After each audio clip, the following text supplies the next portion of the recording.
welcome Ted Knutson, CEO of Statsbomb and a long-standing friend, I guess. Yeah, How are you, Ted?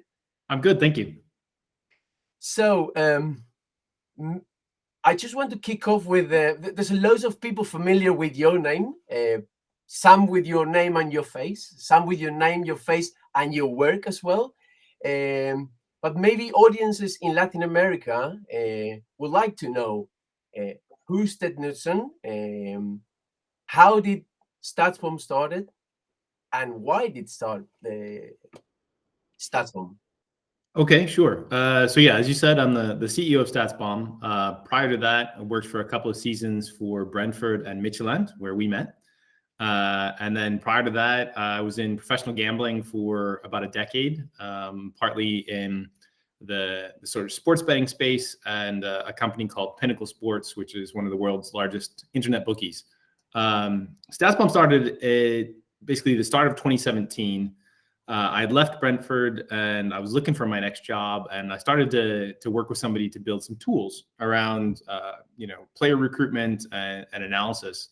And very quickly I was thinking about, oh yeah, I want this for my next job in the football space. But then I realized that everyone was going to need these tools. So in 2017 we started the company, and we picked up a few customers that year, and then we realized we wanted to create our own data. And so that was something we launched in 2018. And since that time, we've sort of been on this rocket ship as the whole football world really starts to accept and use more better quality data, like literally around the world.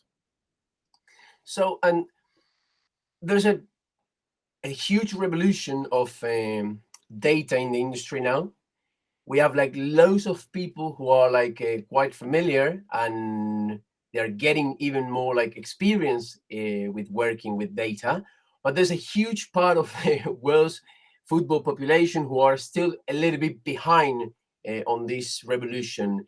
Could you explain to them what makes Statsbomb different to the rest of the competition? What makes Statsbomb special?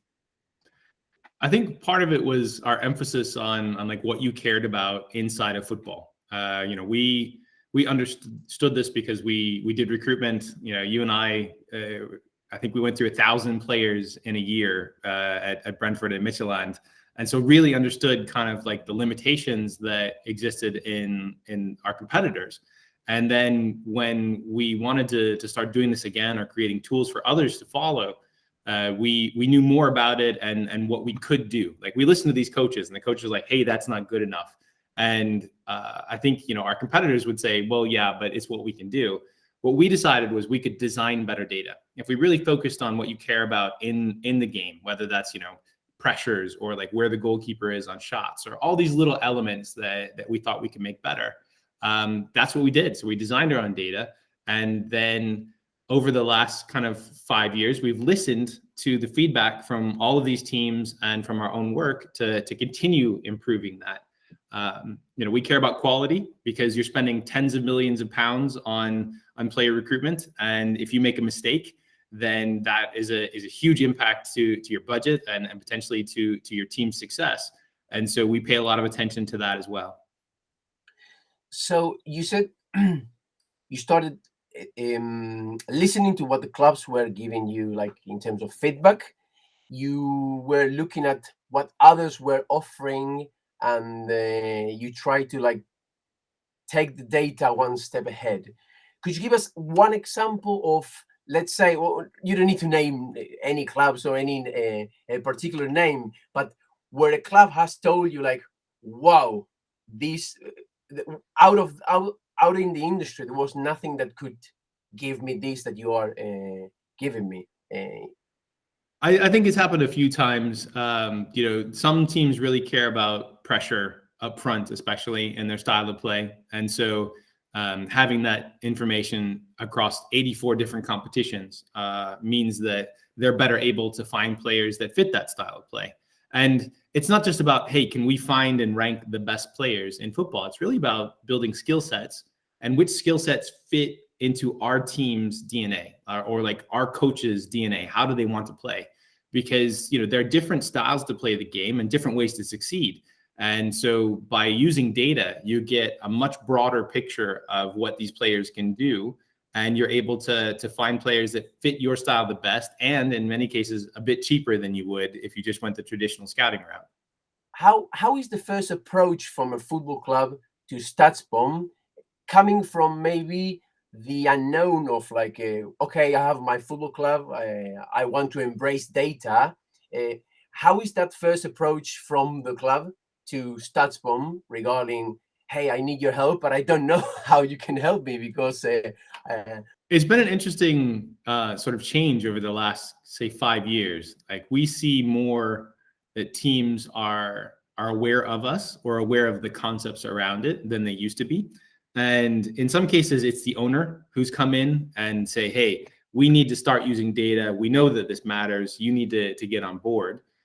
In some cases, it's some young analysts that have been following our work since like 2013. And they're like, hey, we know that we want to use you. We're going to start to go adapt the club in this way. So we get different touch points that come in. From the ground up, we've got a lot of experience in guiding people inside of football, traditional football people, in the use of this. And how do we just make your life a little bit easier? How do we make your process a little bit faster? How do you make you work smarter as opposed to harder? And we've had, 140 customers around the world that use us, from Australia to Alianza Peru and Atletico Mineiro. So, we're seeing it happen, a bit of everywhere now. what did you learn about the, let's put it this way, like clash of cultures from like an industry that is very passionate and very emotional in decision making, with a company that is trying to like basically sharpen up those processes that the clubs are doing? So I think, having listened to a lot of this, we kind of understand what the objections usually are. And in many cases, we just avoid it. Like, honestly, if you don't want to use data, like, we're not going to force you. It's not Statsbomb's job to do that inside of your club. Like, then somebody else might be. And often it's the owner or the director of football that says that this is the way that we are going to do this. Early on, we tried to argue. And what we found was that people in football who did not want to change, who had 30 years experience of say, hey, I know how the game works, that's totally fine. But at the end of the day, what we've seen across other sports as well as in football is if you don't adapt, you will succeed less and less than you used to. And the top of the sport is certainly using data now. Like, some of the best teams in the world incorporate this in their process from top to bottom. And so if you don't get on board that train, you're going to be left at the station and your results will suffer over time. The work that you signed recently, Atlético Mineiro, Campeão of Brasileirão, which is the league in Brazil, the one of the strongest league probably in the CONMEBOL region. How is that process of approaching CONMEBOL clubs, and what CONMEBOL's club can expect from like Statsbomb getting into those markets? It's still slow, to be honest with you, partly because the pandemic has hit the South American budget so hard, possibly even harder than anywhere else in the world. And so when we've seen the rest of Europe especially start to really adapt to the stats model effectively as a way to improve their results, South America is lagging, I would say. But some forward-thinking clubs, including some very successful ones, have started to put this inside of their processes. One thing that we did in the last 3 years was really bolster our coverage of South American leagues. This is partly for the MLS teams that wanted better coverage to figure out who and where they should recruit from. But it's also partly because we saw that there was some interest from certain groups. We also have some clubs in Mexico, and Mexico especially is a place that we're seeing a lot of traction and a lot of fast change over the last year. But I think that South America is going to come along, and CONMEBOL will happen over the course of the next couple of years, simply because, like, again, you don't want to be left behind. Football is inherently a competitive endeavor. And if everybody else is finding new edges and you don't, like, you're going to suffer. and let's put it, let's call these like the data revolution that is going through from the perspective of a data company, but also what you can see from like the club perspective. Where are we standing? It's quite interesting how much it's changed over the last 5 years. Like when we were inside of clubs together, I pitched that we should put the Midtjylland Academy on the same data as the first team, so that we'd have a better understanding of the player skill sets there and how they were developing, and build their development plans so that we could make sure that we had a good pipeline into that first team. We knew what they wanted to work on better. Now that's actually pretty regular, and we're seeing a ton of clubs want their academy covered, so that they can have better player development. So that's one thing that we've seen adjustments kind of in the world, and it's now a big impetus for a lot of these clubs. Another thing that we've seen recently, and this goes back to actually last year, some of the forward-thinking national teams are using a lot of data to, one, kind of keep track of their players around the world. So like, Belgium certainly used it to track their squad before the Euros.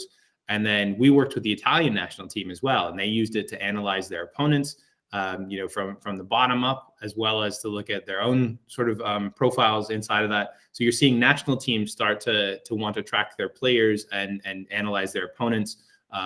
World Cup's coming up; they want as much data as possible to find those little edges, because you never know quite what will matter inside of the competition space. I think those are two big things that I didn't expect as much in recent years, but we've seen big changes over the last even just 12 to 18 months. When Statsbomb breaks into the market, there was a field where like some companies, some bigger, some smaller, were like probably like racing, and the big companies that were like standing from a very long time. How is the scenario now with like you being a data company, seeing like other competitors, new companies coming, or like the big ones trying to make changes to, let's say, readapt or reshape to the new demands of the market? Yeah, I think in some cases they are, but in many cases, like the team space especially was not their focus. Their focus was more about media, maybe a little bit of gambling. And so by focusing on better quality data across a really broad space where you could also recruit from, like we've just seen continued really strong feedback, honestly. Like we actually care about your job. Like we've done that. And so we know how much stress it is and how much pressure there is. And we've got, customer support to help you succeed, whether that's, if you're just trying to get onboarded to do this, or if you're really advanced people that are doing a lot of programming behind the scenes, like we have experts to be able to help with that too. We've just recently broken into the media space, and I think that we'll probably win a couple of official league data providers in the next few years, which I think, again, our competitors would not be happy about, but it's mostly the result of us making our customers in the team space really happy, and then them championing us to their media partners and potentially their gambling partners as the right group that they want to work with. You touched like briefly the success, of course, like the input of Statsbomb on the success of the Italian team in the Euro, and you touched also the World Cup coming. Is FIFA a competitor at the moment with all this development that is they are doing in-house? I don't think so. Not unless we misunderstand like what their intent is. I think FIFA's purpose right now is to create a data product that is so over the top for their own competitions that they provide something like truly majestic. But this is just inside of FIFA competitions. So it's literally not for something that you would use to recruit from. It's not something that you would necessarily have a lot of access to do analysis from. It's just for these specific FIFA competitions. If they wanted to scale that to 84 leagues and see how many humans are going to be involved on a per game basis, I think we would almost welcome that competition, because it is such an endeavor that they've done. But to be fair, if you really care about creating the best data possible and you can throw that type of money at it, they've created something that's quite impressive. Did you have, or have they contacted you in terms of having like conversations regarding what they're doing, or maybe some I would say that we have the least contact with FIFA of any of the major organizations, but I know that they have used some people that we respect, like formerly of StatDNA, to be able to sort of launch this initiative. So they have good advisors. I'm gonna take you a little bit out of this topic, but there's like a question that is being floating in the air recently, and it came out in the UK, right? About the question about the ownership of the data, right? A few people raising up their hands, saying like, "Hang on, players have no say on this," and actually the player that touches the ball, run, make a pass, is the one creating that data. What is your take on this subject of data ownership? I'm not a lawyer. I'm gonna preface all this up front, but our lawyers advise us that this is a legally settled issue from ages ago. In fact, it's the equivalent of looking on, say, the BBC or a telenovela and saying that this person said these words at this time. You're collecting factual information from something that has been videoed and is in public. And so it's a pretty straightforward thing that just says, anyone can do this if they wanted to. And so we generate and create that data based off of participating in a public event, and it's pretty straightforward. We talk about like clubs embracing data, companies bringing like different sort of like models, approaches, and Statsbomb breaking with like different information that hasn't been collected and produced for clients as a football clubs or federations and even agents as well, because I know that many agents have approached you already. What are we gonna see in the upcoming years in terms of like new data, what can we expect? Because we always think about like, okay, everything has been done, there's probably nothing. What do you think that is coming? I think that we're going to see continued adoption of this data across the whole process of a football team. As we say, like, it doesn't matter how smart you are if you can't execute it and get the intelligence down to the pitch. Like, that remains a big challenge across the whole space. I think in terms of new data, you're seeing some broadcast tracking stuff, which is including all of the players when they're on the camera, where are they on a frame by frame basis. I think that's interesting. I'm not sure 100% of like the utility versus event data there, but it's certainly a thing that's happening, and we're exploring in kind of contextual event data a little bit easier to work with. But I think that that's an area it's going. One of the things that we hear about that teams want more of, or potentially coaches want more, is kind of body pose orientation. Like, where was that player looking and facing when they received the ball? So that's like somewhat interesting, and there are useful elements of training players that come inside of that. And then the next steps are we're seeing places that want to put VR headsets on so you can recreate the game, or you can create elements of different training concepts inside of it. I think those are challenging because like you're not really recreating game specific situations, and so unless you're just reviewing, hey, this like we used to on video, this is where everybody was when this shot happened. Did you have better options than shooting the ball from, say, 20 meters? It's hard for me to say this is immediately applicable, but some of these data breakthroughs happen, and you're like, wow, I wish we had known that 5 years ago, and it was completely unexpected before. So I'm not. There may be a couple of things that happen over the next 5 years that will be totally unexpected and will revolutionize things. I just don't know where they're at yet. Could you give us a hint on what is Statsbomb planning for the upcoming years into working on? So over the last year, we basically produced 3 products. The first one is what we call Statsbomb 360, which is contextual event data that we know when the event occurs, and then we record the location of all the players at the moment of that event. So you're able to get things like line breaking passes out of that, and ball receipts in space, and you get pressure to a degree as opposed to just a binary. So like there's some upgrades there, and we're getting that into our IQ product, so it's easier to look at and use for everybody. That's one element that we're going to keep pushing forward this year. The second one is to continue developing our sort of Statsbomb Live data and the media products around that. Like, we want something that is glorious to use and creates good visuals. The third thing is the new sport. So we are under a month away from launching that at the Sloan Sports Analytics Conference. Usually there's about 4,000 people at that conference that show up and nerd out effectively. And that's American football. So we're launching American football this year. And then I heard a rumor, but I cannot confirm, that we might be doing some basketball for 2023, including places like Argentina, Brazil, Australia. So those are interesting to us. We hope to be a 3-sport company by the end of 2023.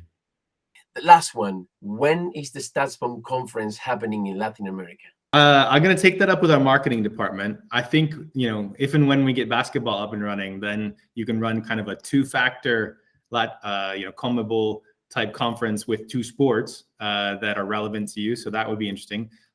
There are some pretty great places to go visit down there, Buenos Aires among them. So, I think that this is a thing, not necessarily this year, but possibly, late next year, we would find that to be a potential. I'll talk to marketing now. The final decision is not mine. Which teams do you think they might succeed in Copa Libertadores, for example? I'm going to stay out of trouble with that. Okay. Our customers hate when I talk about those things, but I will say that we have a Statsbomb Español Twitter account, and actually we have a website where we've produced Spanish language only, including reviewing many of the earliest lessons that we taught in English, and then doing that for a Spanish language audience, because we knew that it's important to hear this and understand this in your own language. So we spent a lot of time over the last 2 years kind of rebuilding that, and it's out there for people to learn more if they're interested.